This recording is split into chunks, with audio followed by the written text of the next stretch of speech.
Okay, good morning, everybody, and thank you for coming out today. I'm glad to see you here because today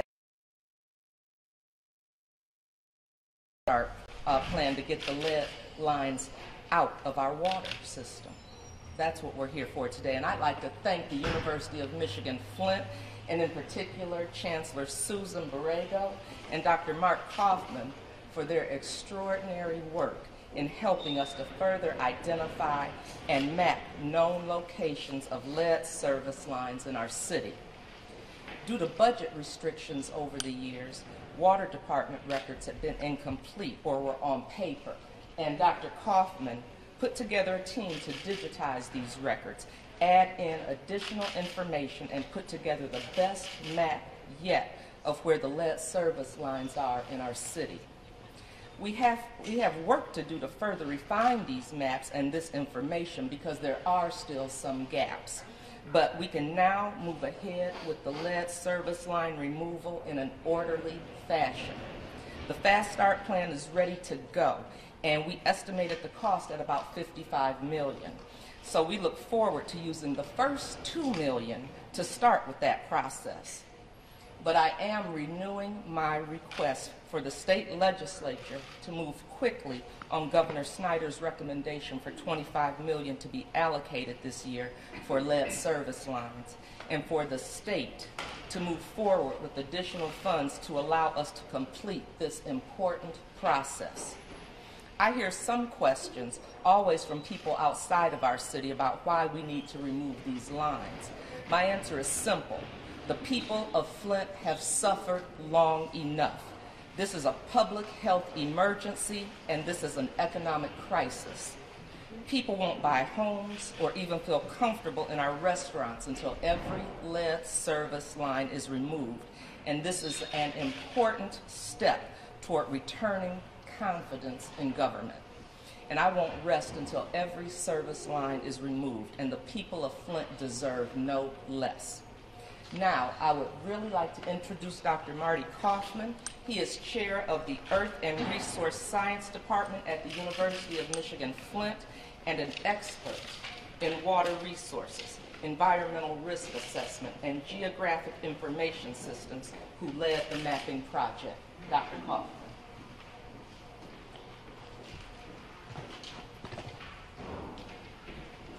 Thank you, Mayor Weaver.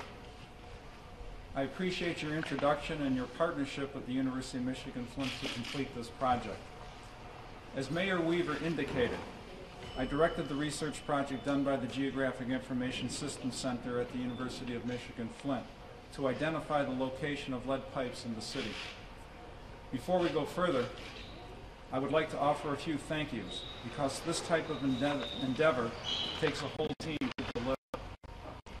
First, I would like to thank Chancellor Susan Borrego and Provost Doug Kinnair, who were instrumental in providing financial support and streamlining the hiring process so we could complete this research in a matter of weeks. Next, I must truly acknowledge the hard work done by Troy Rosenkrantz, the GIS Center manager, who supervised the day-to-day efforts of the GIS Center team. Also, thank you to Dr. Greg Rabarchek, U of M Flint Associate Professor, who is a GIS expert and lent additional expertise to the project. And I want to thank the students, workers, and volunteers who spent hours inputting data and poring over records so that we could complete this project. Thank you all. This project came about when the University of Michigan Flint approached the city in October 2015 to volunteer the services of its Geographic Information Systems Center to map the city's service pipes and identify the types of pipes used from the data the city had compiled. The city formally agreed to the project on January 7, 2016, and the full team of 10 researchers and assistants were assembled and began work on January 18th. We completed our work in about a month. Our project created a digital database of service pipes. By digitizing the available data, we are now able to create maps, highlight high areas of lead concentration, and build a foundation for future research. Previously, this information was available only on handwritten notes, paper maps, and scanned images, all of it compiled from work done by the city up until 1984. This project is a complete mapping of all the available service pipe data on 56,000 homes and businesses in the city of Flint. It is important to note that while this is a complete analysis of all available data on the pipes in the city of Flint, information simply does not exist on all the city's service lines. In fact, there is no record of the type of pipes used in approximately 13,000 of the city's 56,000 homes and businesses. About 11,000 of those with no data are residential properties.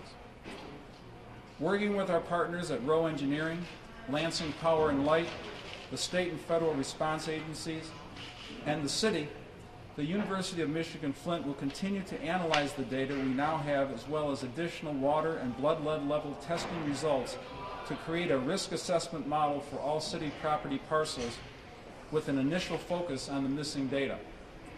Our goal in doing this research was to assist the city and give it the best data possible so it can go forward fully equipped with information needed to replace lead service lines in Flint and ultimately make this city's water safe again.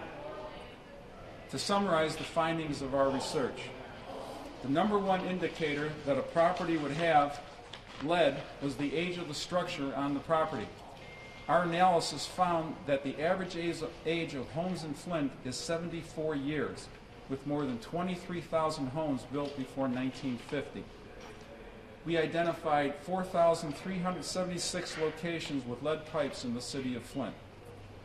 Based on additional analysis of the data, including those areas for which records were incomplete, our team estimates an additional 4,000 plus service lines in the city also contain lead. So ultimately, what our research supports is an estimate of at least 8,000 homes and businesses in the city of Flint being fed with lead pipes. Here you can see on these maps exactly what our research found. The first map shows the entire city. As you can see, there are lead pipes being used throughout the city, represented by the red dots. The next map, further right, shows a close-up of one neighborhood on the northwest side of the city with a high concentration of lead service lines. Looking at the geographic scale, you can also see how we can make inferences about parcels with missing service line information to create our estimate of 8,000 lead service lines in the city of Flint. Again, we hope that this research and information will help to provide solutions for the city of Flint. We believe this research is a key step toward identifying and removing the problem of lead pipes in the city. And with that, I would also like to make a personal observation. As the events here and in other cities clearly demonstrate, it would be more productive and protective of public health for agencies to conditionally accept findings about water quality reported by citizens and scientists. Then we could jointly explore the data and perform research to confirm the true situation. I will be happy to answer questions at the end of the press conference, but first I would like to introduce you to Chancellor Susan E. Borrego. Good morning. Thank you, Mayor, for your continued leadership in addressing the water crisis in Flint. I think Dr. Kaufman's research represents the best kind of partnership between the University of Michigan Flint and the city and the residents. For 60 years we've been partnered in this community and wanting to make sure that we enhance the quality of life, we provide the kinds of opportunities that this community needs and wants. And I am happy to be here today to be able to work alongside the mayor as we address the ongoing issues of crisis. So thank you. Okay. Thank you very much. Hi, Natalie with ABC 12. I have a question for Professor Kaufman. I remember last time when we were checking up on this, you were talking about the places that were marked with that they probably had lead service lines, that you said that you would recommend going to those places first. Is that still part of the recommendation, or has that changed? No, we want to go to the places where on the maps there was an indicator that there was lead. So that would be a logical first place to start. So then that 8,000 estimation that you're talking about, I guess where would you start with the ones that you don't know are not unmarked? We had already put our priorities together as far as where we were going to get started, and they've been able to identify. We've had some homes that have been tested that are out of the roof or over the roof, however you want to say it. They have to be on the list. We also talked about homes where we know we have kids under the age of 6 or pregnant women, people with compromised immune systems. But we have that information, and those will be the priorities for where we start. So that's compiling data from U of M Flint in addition to... And also, we had some information when we were out giving water. DHS was out there with us, and they have information, as does Dr. Mona, as far as where these families that have the young children live. So we'll be working with them to get some of that information as well. I know you're happy with the results, but when you heard the number 8,000, what went through your mind? And knowing that they're not... Well, you know, my goal has been for all of them to be removed, so I was glad to have somebody validate this information that we've been looking for. And like we said, we know there's more to come. We still have some gaps in that. So I'm expecting Dr. Kaufman will probably be giving us some more information about other homes that we may have missed. But my goal has been for all of them to be removed anyway, so. So Mayor Weaver, where exactly do you plan to start in the way?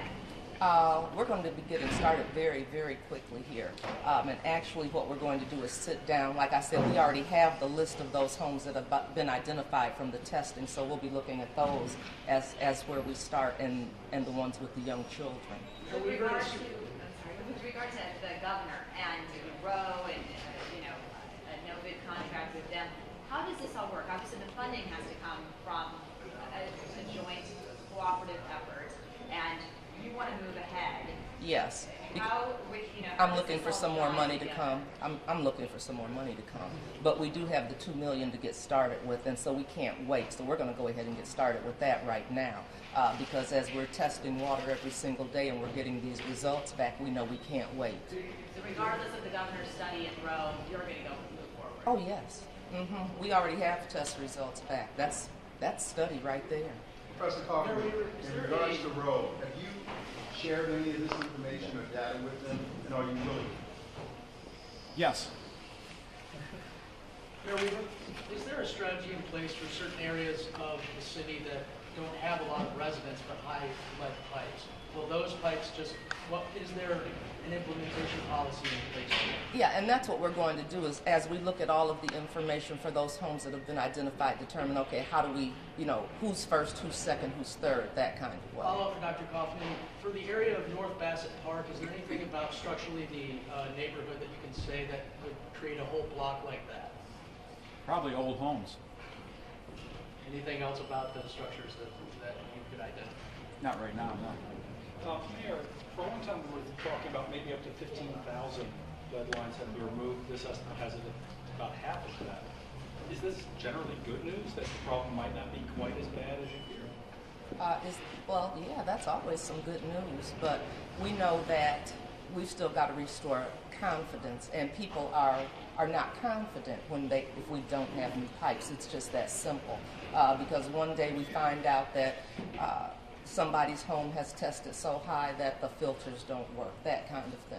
And so people have been, I guess the trust has been broken to such a point that we just need some new pipes. We need new pipes to restore that confidence so people will start trusting, people will be able to sell homes, because it's not just the people in Flint that don't believe, it's people that may want to move here.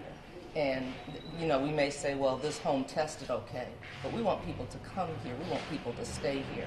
And the only way we're going to be able to get that kind of confidence is to get new pipes. So we will be doing the work. Will it be BWL or will it be the city itself? Both. And BWL is going to help and do some training. And while that's going on, and that's what we're going to be using the initial money that we get. And while that's going on, we're going to be vetting some engineering companies, but we're going to be having some people right here trained as well for different kinds of work opportunities. Thank you, Mayor.